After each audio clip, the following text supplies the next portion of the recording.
Hi, I'm Kathy from The Girl Who Goes, and I am a celiac traveler. I was recently diagnosed about 9 months ago in the summer of 2025, and just a few months later, I was leaving for my honeymoon that I had planned for almost a year. So during that trip, I learned what it's like to travel as a gluten-free traveler through South Korea, Taiwan, and Japan. None of those countries are easy, but today I'm going to talk to you about what you need to know to travel through South Korea in Seoul, Busan, and Jeju Island as a gluten-free traveler so that you can feel more prepared and more confident when you start your trip.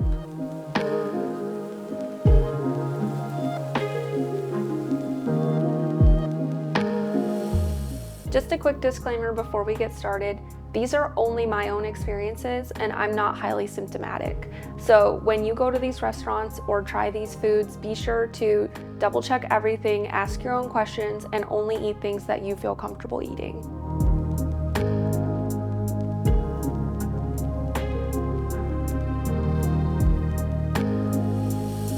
One thing I was really looking forward to about visiting South Korea and Asia as a whole was trying a bunch of different types of snacks that we don't have.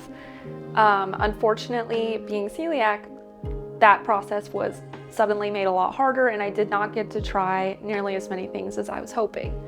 But before I went, I tried to do as much research as I could about what snacks would be safe, and I created a Pinterest board based on research that I did in Facebook groups of people who were celiac or gluten-free in South Korea.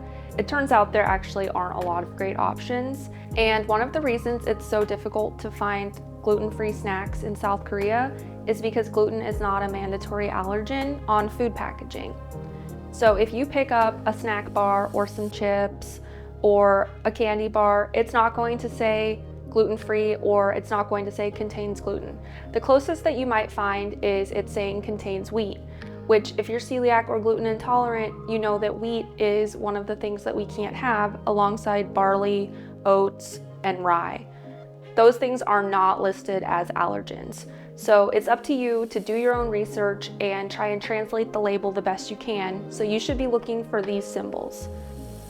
You will find the wheat symbol in the allergen section, but the other three you need to be on the lookout for yourself. Google Translate or apps like Papago, which I actually found to be better, will help you, but it's really hard and there's a lot of things you just have to avoid because you just can't be sure. If you're interested in my gluten-free snacks Pinterest board, it is linked in the description below as well as in my blog.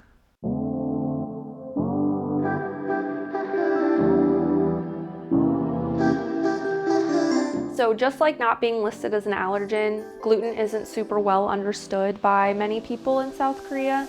But one thing that can help when you go to restaurants or trying to find out if a certain food or drink is safe are these downloadable gluten-free translation cards.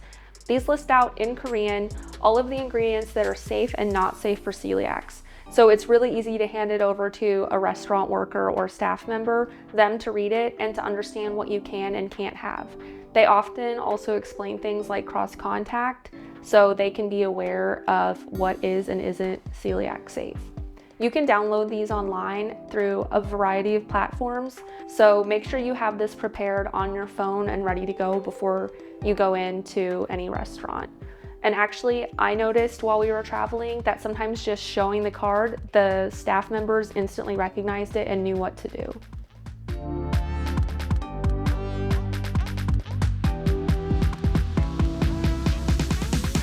So convenience store snacks weren't a great option for me just because there weren't a lot of gluten-free snacks, but we actually found a department store in Seoul and Busan called Lottie Mart.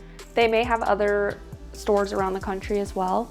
And in the basement, there was a massive grocery store that had a lot more gluten-free food options. They have a lot of imported things from Australia, Thailand, the US, and a lot of these packaging did say gluten-free on them, so I felt more confident eating those. If we had had a kitchen, I probably would have been able to eat a lot better on our trip, just because I would have been able to buy things like the gluten-free pasta that we found in Lottie Mart. If you haven't booked your accommodation in South Korea yet, I do recommend getting a kitchen just because it will make it a lot easier for you. A few of the things that we found in Lottie Mart were Blue Frog oat-free granola from New Zealand, Happy Village Organic Soft Dried Fruit from the US, Eden Foods Dried Fruit from the US, Cobb's Aussie Popcorn from Australia, Nature's Garden Probiotic Yogis from the US, and gluten-free pasta. We saw a few different gluten-free pasta types, so you might need to look around a bit, but again, this is a great option if you have a kitchen. We spent 2 weeks in South Korea, and we visited Seoul, Busan, and Jeju Island. I'm gonna take you through some of the restaurants we ate at in each of those places, and you can find maps that I made of these restaurants linked in the description below. There's a map for each city, and if I ate somewhere, you'll find my own commentary about that place on the map.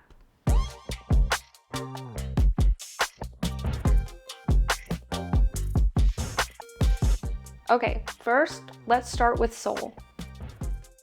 So Seoul is obviously the capital of South Korea, and I think it was the capital of the best gluten-free food we ate in South Korea, which I guess makes sense. It's a big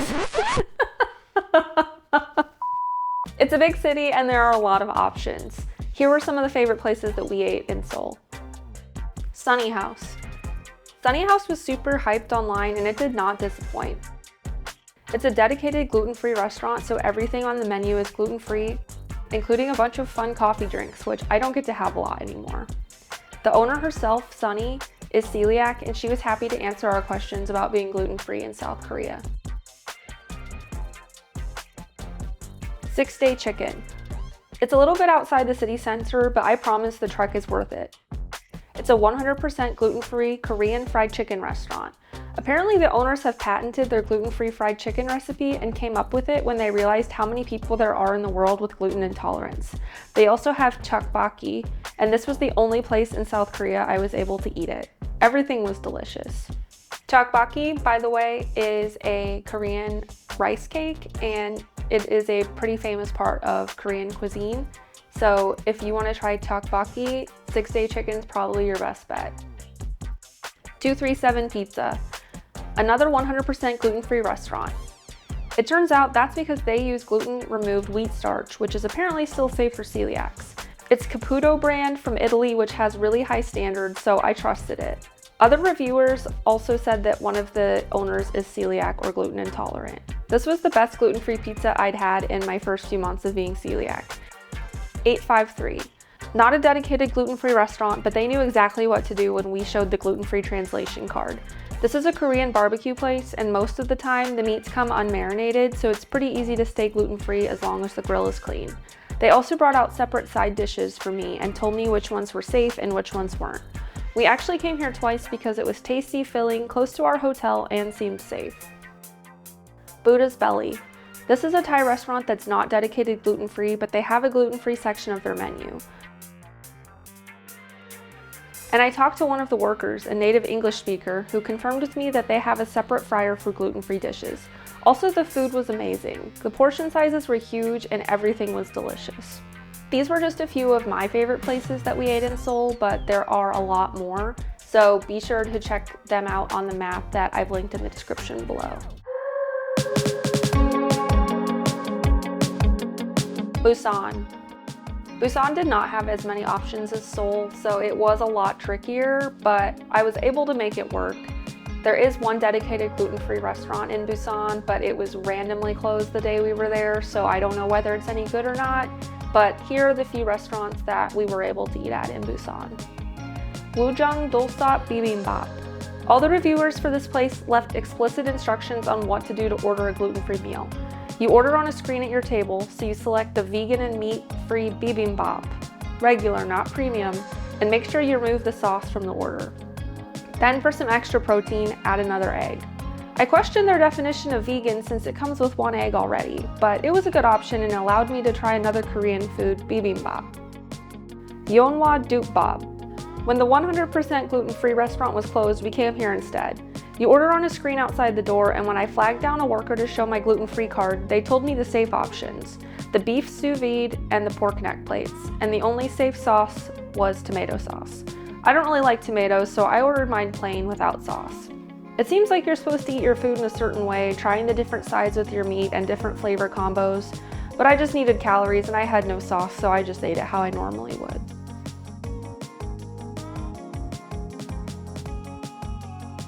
Kachi Kachi. This is a great option for before or after visiting Gwangjang Culture Village because it's super close. It's not dedicated gluten-free, but they offer a vegan gluten-free pasta option on their menu. Even though I'm not vegan, I still thought it was good. They also have the gluten-free pasta for sale, so you know what brand they're using. It's the same one we found in Lottie Mart. Anga Sut Bulgol, another Korean barbecue place that seemed quite familiar with the gluten-free translation card. They knew exactly what I could and couldn't eat, so I felt comfortable here. While there are a lot less options in Busan, there still are a few others that I didn't mention, so check out the map in the description below for the full list. The last place we visited in South Korea was Jeju Island, and we rented a car and drove around for about 4 days. The good thing about having a car and being on an island is you can drive pretty much anywhere you need to go, and it doesn't take that long, so we were willing to drive if we found a place that we thought could be a good option.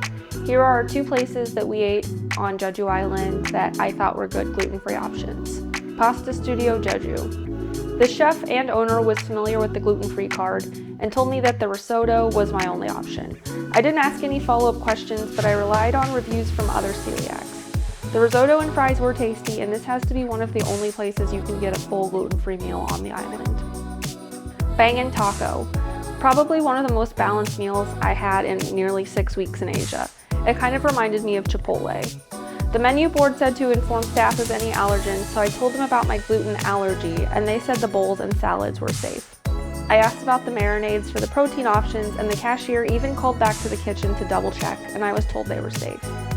Also, the corn tortilla nachos seemed to be fried separately from the other items. It was worth the 30-minute drive from Seoul. If you're visiting Jeju Island, you're there for the nature. My friend told me that it's common for people from mainland South Korea to travel there with their friends, rent a log cabin, and barbecue meat for a weekend. So if you want to have a real Jeju Island experience, you could rent a log cabin like we did. And a lot of them come with a barbecue grill. So go to the grocery store, grab some chicken, grab some burgers, and have yourself a barbecue. It should be gluten-free.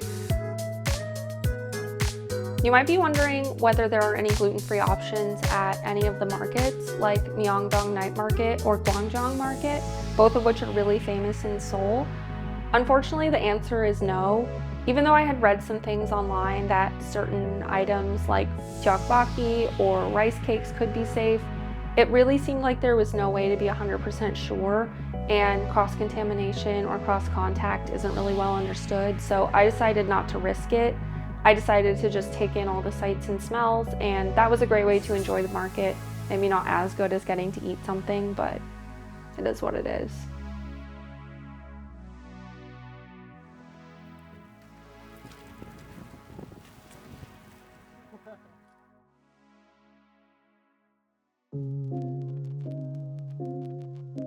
It definitely was not easy traveling through South Korea for 2 weeks as a new celiac, but I'm glad I did it. I'm still here, I live to tell the tale, and I would not let a celiac diagnosis stop you from visiting an incredible country. So I know you can do it, it just takes some preparation, but you're here watching this video, so hopefully this helps. If you're looking for even more detailed information about traveling to South Korea as a gluten intolerant traveler, you can check out my blog post on thegirlwhogos.com, which is linked in the description below. Also in the description below, I have the links to the gluten-free Seoul map, the gluten-free Busan map, and my Pinterest board. Even though it's kind of sad, you'll get the idea. Also, if you just so happen to be visiting Japan or Taiwan on your Asia trip like we did, I also have videos about how to be a celiac or gluten-free traveler in those countries as well. Thanks for your time, thanks for watching. I hope that you found this helpful, and feel free to let me know in the comments if you have any questions. Bye!